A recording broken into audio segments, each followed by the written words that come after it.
শুভেচ্ছা,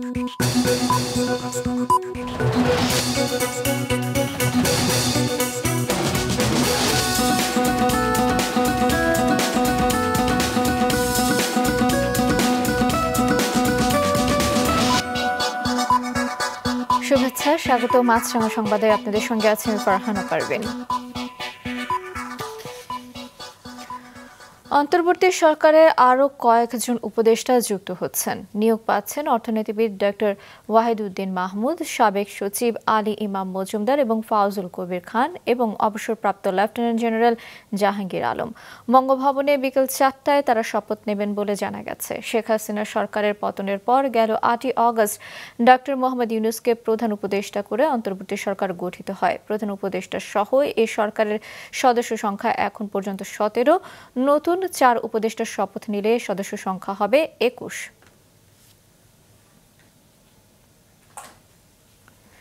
গতকাল 15ই আগস্ট ধানমন্ডির 32 নম্বরে যারা অনাকাঙ্ক্ষিত ঘটনা ঘটিয়েছে তাদের বিরুদ্ধে ব্যবস্থা নেওয়া হবে বলে জানিয়েছে বৈষম্য বিরোধী ছাত্র আন্দোলনের অন্যতম সমন্বয়ক সার্জিস আলম। সকালে ঢাকা বিশ্ববিদ্যালয়ে এক সংবাদ সম্মেলনে তিনি কথা জানান। ট্রাফিক ব্যবস্থাপনার কাজ থেকে শিক্ষার্থীদের সরে যাওয়ার আহ্বানও জানান সার্জিস। গতকালকে আমরা এমন বেশ কিছু চিত্র দেখেছি যেই জায়গাগুলোতে আসলে স্টুডেন্টদের কিছু পার্টিসিপেশন ছিল। আমরা জানি না যে ওই স্টুডেন্টরা আসলে কোন মতাদর্শ ধারণ করে। আমরা আমাদের জায়গা থেকে স্পষ্ট বলি, আমরা খুঁজছি যে এগুলোর সাথে আমাদের কোনো সমন্বয়ক কিংবা সহসমন্বয়ক যুক্ত আছে কিনা। আমাদের জায়গা থেকে স্পষ্ট ডিসিশন, আমরা খুঁজে তথ্য প্রমাণের ভিত্তিতে যদি সিঙ্গেল একজন সমন্বয়ক বা সহসমন্বয়ক পুরো বাংলাদেশে পেয়ে থাকি, এটার সাথে যুক্ত কোনোভাবে যেই ঘটনাগুলো অতিরঞ্জিত হয়েছে আসলে ওই ঘটনার সাথে সম্পৃক্ত, এবং ভবিষ্যতে যদি এমন অতিরঞ্জিত কোনো ঘটনা হয় তাহলে এই রিলেটেড সকলকে আইনের মাধ্যমে, কারণ তারা মানবাধিকার লঙ্ঘন করছে, সেই জায়গা থেকে তাদের আইনগত ব্যবস্থা নেওয়ার জন্য যা করা প্রয়োজন একটি প্রেশার গ্রুপ হিসেবে বৈষম্য বিরোধী ছাত্র আন্দোলন সেই কাজটি করবে। রাজধানীর কোনো কোনো সড়কে এখনও যান নিয়ন্ত্রণে কাজ করছে শিক্ষার্থীরা, করছেন বৃক্ষরোপণও। দর্শক, এ নিয়ে বিস্তারিত জানাতে রাজধানীর বিজয় সরণি মোড় এলাকা থেকে সরাসরি যোগ দিচ্ছেন আমাদের স্টাফ রিপোর্টার দাউদ হাসান। দাউদ, আপনার কাছে জানতে চাই যে ট্রাফিক ব্যবস্থাপনার অবস্থা কেমন দেখছেন আপনি? এরই সঙ্গে আমাদের জানাবেন যে এখনো কি শিক্ষার্থীরা কাজ করছে কিনা।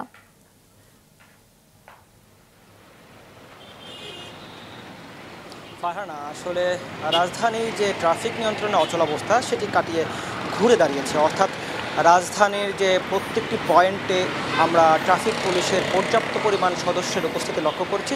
আমি যদি আমার পিছনে বিজয় সরণি যে সিগন্যালটি রয়েছে এখানে যদি আপনি দেখানোর চেষ্টা করি, এখানে যতগুলো মুখ রয়েছে সবগুলো মুখেই কিন্তু ট্রাফিক পুলিশের সদস্যরা আমরা সকাল থেকে লক্ষ্য করেছি। শুধুমাত্র এখানে নয়, আরও যে সকল রাজধানীর পয়েন্টগুলো রয়েছে সেখানেও আমরা পর্যাপ্ত পরিমাণ ট্রাফিক পুলিশের সদস্যদের লক্ষ্য করেছি।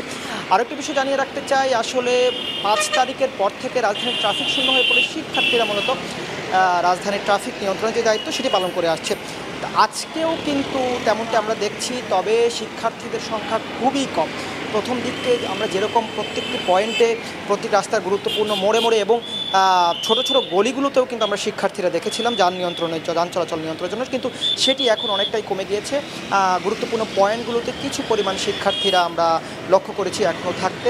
এছাড়া শিক্ষার্থীদের পাশাপাশি অন্যান্য সংগঠন, আনসার বাহিনী থেকে শুরু করে যে সকল সংগঠনগুলো রয়েছে সেগুলো আমরা দেখতে পেরেছি।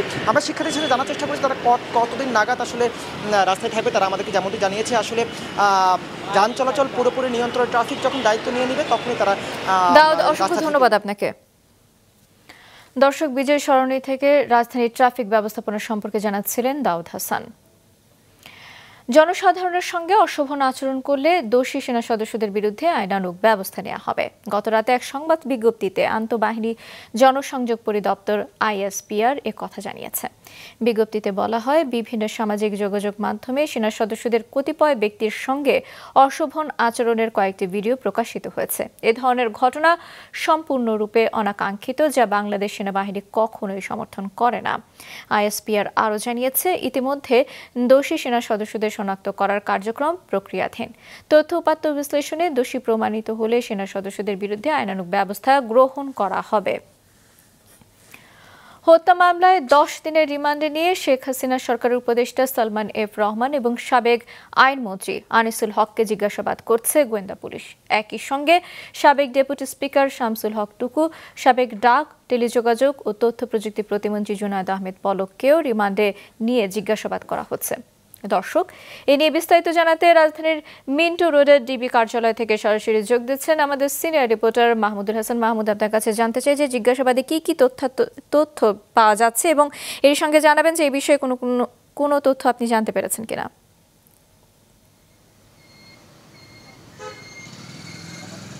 ফারহানা, 10 দিনের চলা রিমান্ডের এই যে সাবেক প্রধানমন্ত্রীর যে বেসরকারি শিল্প বিনিয়োগ উপদেষ্টা সালমান এফ রহমান এবং সাবেক আইনমন্ত্রী আনিসুল হকের রিমান্ড, যে 10 দিনের রিমান্ড চলছে, সেইখানে আমরা যতটুকু জানতে পেরেছি যে বিশেষ করে ডিএমপি এবং ডিএমপির কিছু কর্মকর্তার সঙ্গে আমাদের কথা হয়েছে। তারা বলেছেন যে শুধু যে এই হকার শাহজাহান হত্যা মামলা নিয়ে আমরা কাজ করছি, বিষয়টা এমন না। এই সঙ্গে তারা এই তদন্তে দেখা হচ্ছে যে অর্থনৈতিক কেলেঙ্কারির বিষয়টা বিশেষ করে সালমান এফ রহমানের অর্থ কেলেঙ্কারি এবং আনিসুল হক যে বিভিন্ন আইনের সংশোধনের ক্ষেত্রে অথবা আইন প্রণয়তার ক্ষেত্রে যে অনিয়ম দুর্নীতি করেছেন সে বিষয়গুলো দেখা হচ্ছে। এবং এছাড়াও আরও কী বিষয় থাকতে পারে, বিশেষ করে এই সরকার পরিচালনার ক্ষেত্রে, সাবেক সরকার পরিচালনার ক্ষেত্রে কী ধরনের অন্যায় অনিয়ম দুর্নীতি হয়েছে সে বিষয়গুলো তারা খতিয়ে দেখবেন। সেটাই বিশেষ করে তারা ধারণা করছেন যে এই দুইজন ব্যক্তি যে বিশেষ করে অর্থ কেলেঙ্কারি এবং আইনের ক্ষেত্রে যে দুর্নীতি করেছে সেই দুর্নীতিগুলো তারা অবশ্যই মাথায় রেখে তাদের জিজ্ঞাসাবাদ করছেন। এবং এছাড়া ডিএমপি কমিশনার তিনি বলেছেন যে আসলে শুধু রিমান্ডেই এখানে শেষ কথা নয়, কারণ প্রত্যেকটা তদন্ত রিপোর্টে আসলে মূল ঘটনা এখানে প্রকাশ পাবে। এছাড়াও এখানে কিন্তু আছে সাবেক ডেপুটি স্পিকার এবং ডাক ও টেলিযোগাযোগ প্রতিমন্ত্রী জুনায়েদ পলক, ঢাকা ইউনিভার্সিটির সাবেক ছাত্রলীগের সেক্রেটারি, তিনিও এখানে গ্রেফতার আছেন এবং তাদেরও রিমান্ড এখন চলছে। আসলে সেই জায়গা থেকে তারা বলছেন যে বুঝতে পেরেছি সেখানকার অবস্থা। অসংখ্য ধন্যবাদ আপনাকে। দর্শক, ডিবি কার্যালয় থেকে বলছিলেন মাহমুদুল হাসান। কথা থাকলেও কাল থেকে মেট্রো রেল চালু হচ্ছে না। মেট্রো রেল পরিচালনাকারী প্রতিষ্ঠান Dhaka mass transit company limited এ তথ্য জানিয়েছে। ডিএমটিসিএল এর এক সংবাদ বিজ্ঞপ্তিতে বলা হয়, অনিবার্য কারণবশত মেট্রো রেল পুনরায় চালু করার জন্য প্রয়োজনীয় কারিগরি পরীক্ষা নিরীক্ষা এখনও শুরু করা সম্ভব হয়নি। এ কারণে গত 11 August Dhaka mass transit company লিমিটেডের আওতায় পরিচালনা ও রক্ষণাবেক্ষণাধীন এমআরটি লাইন 6 এর মেট্রো ট্রেন চলাচল প্রয়োজনীয় কারিগরি পরীক্ষা নিরীক্ষা শেষে 7 দিনের মধ্যে পুনরায় চালু করার জন্য যে নির্দেশনা দেওয়া হয়েছিল সেটি বাস্তবায়ন করা সম্ভব হচ্ছে না। নিত্যপণ্যের দাম নিয়ন্ত্রণ এবং খাদ্যে ভেজাল রোধে সকাল থেকেই রাজধানীর বিভিন্ন পাইকারি বাজার এবং হোটেল রেস্তোরাঁয় অভিযান চালাচ্ছে ভোক্তা অধিকার সংরক্ষণ অধিদপ্তর। এ সময় বিক্রির উদ্দেশ্যে মরা মুরগি সংরক্ষণের দায়ে একটি প্রতিষ্ঠানকে 50,000 টাকা জরিমানা সহ অনির্দিষ্টকালের জন্য দোকানটি বন্ধ করে দেওয়া হয়েছে।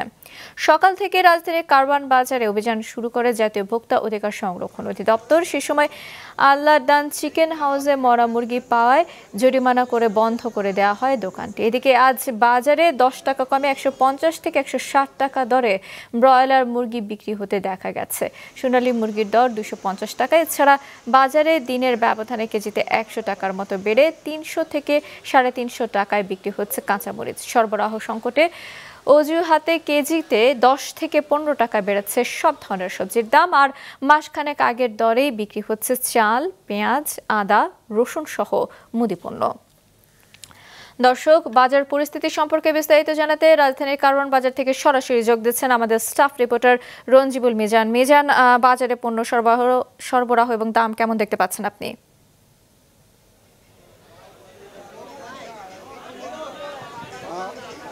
আপনাকে জানিয়ে রাখি, আজকে সকাল থেকে আমরা রাজধানীর কারওয়ান বাজারে এসেছি। শুরুতেই জাতীয় ভোক্তা অধিকার সংরক্ষণ অধিদপ্তর ডিমের বাজার থেকে শুরু করে মুরগির বাজার এবং বেশ কিছু বাজার পরিদর্শন